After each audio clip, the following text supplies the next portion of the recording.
Good evening, everyone, and good morning again to our friends at the University of Waikato. Today was day 9 of COP26 in Glasgow, and the theme was Gender, Science, and Innovation. We had a busy day today. As you can see, I'm reporting again from one of the pavilions.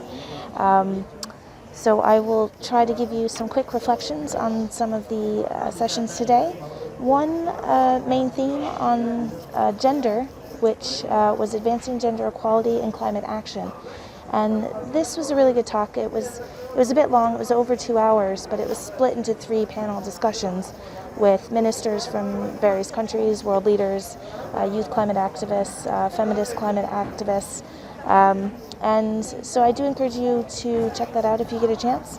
But just some quick themes out of that was really the need for giving women and girls more of a voice in the decisions being made to combat the climate crisis.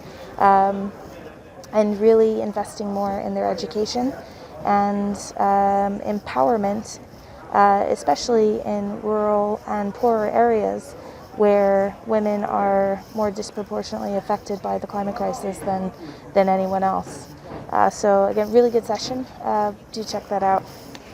One of the other sessions was more on sort of an innovation type. It was held by the representatives of the Ministry of Agriculture of Colombia.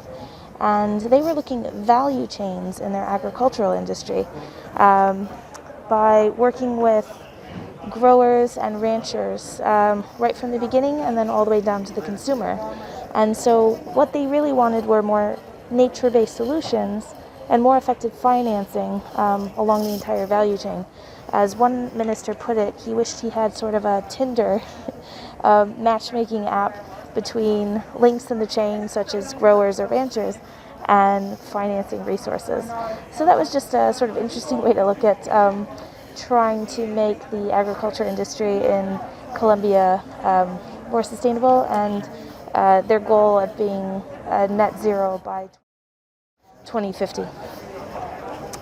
And one last thing I will mention, there's an art installation just in one of the pavilions next to here, and it's called 10,000 Letters from 100 Countries and One Voice.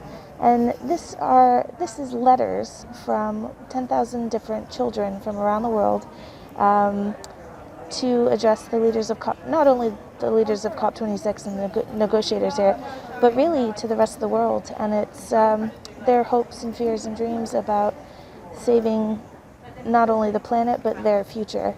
So I was very fortunate. I happened to be walking by. One of the children who was part of the project happened to be here, and he was reading out his letter to an audience in front of the installation.